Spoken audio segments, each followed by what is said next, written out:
Sa ibang balita, bayan siniguro ng Armed Forces of the Philippines na tuloy-tuloy ang kanilang pagbabantay sa mga aktibidad ng China sa West Philippine Sea, partikular na sa Ayungin Shoal.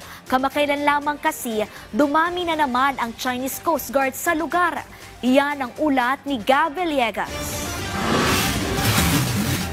Sa video na ito, hinarang ng mga rubber boat ng Pilipinas ang maliit na bangka ng China Coast Guard matapos na magtangkang lumapit sa BRP Sierra Madre. Sa isa pang video, makikita na mayroong mga armas ang fast boat ng CCG habang naglalaglag naman ng mga fishing net ang mga Chinese vessel na nasa southeast approach ng Ayungin Shoal. May mga namataan rin ng AFP na mga aerial assets ng China sa lugar, kabilang ang isang rotary aircraft at isang unmanned aerial vehicle. Makikita naman sa larawan na nagsasagawa ng maneuver at drill ang CCG vessel kung saan gumagamit ng mga ito ng water cannon habang mayroon ring mga rigid-hulled inflatable boat at fast boat na nakakalat sa loob ng Ayungin Shoal. Ayon sa spokesperson for West Philippine Sea ng Philippine Navy na si Rear Admiral Roy Vincent Trinidad, nasa 50 metro ang layo ng bangka na CCG nang tangkain nitong lumapit sa BRP Sierra Madre.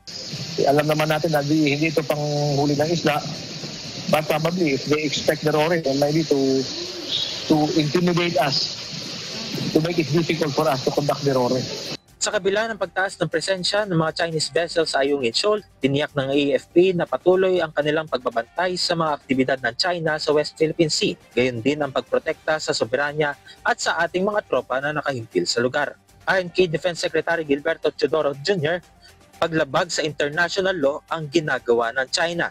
The activities of China in any area, whether in the Sierra Madre or any area under their nebulous claims, are a matter not only of concern but of condemnation. I've even seen some social media posts saying that they are the progenitors of certain areas in the Philippines. So the information is as disgusting as their activities, and we need to stand up to this. Para naman kay AFP Chief of Staff General Romeo Browner Jr., nakahanda ang sandatang lakas para sa anumang posibleng mangyari at tiniyak na tuloy-tuloy lang ang isasagawang RORE mission ng pamahalaan. We will continue with our resupply mission. Tuloy-tuloy lang. Kasi kailangan alagaan natin yung mga tropa natin dun sa BRP Sierra Madre. Gab Villegas para sa Pambansang TV sa Bagong Pilipinas.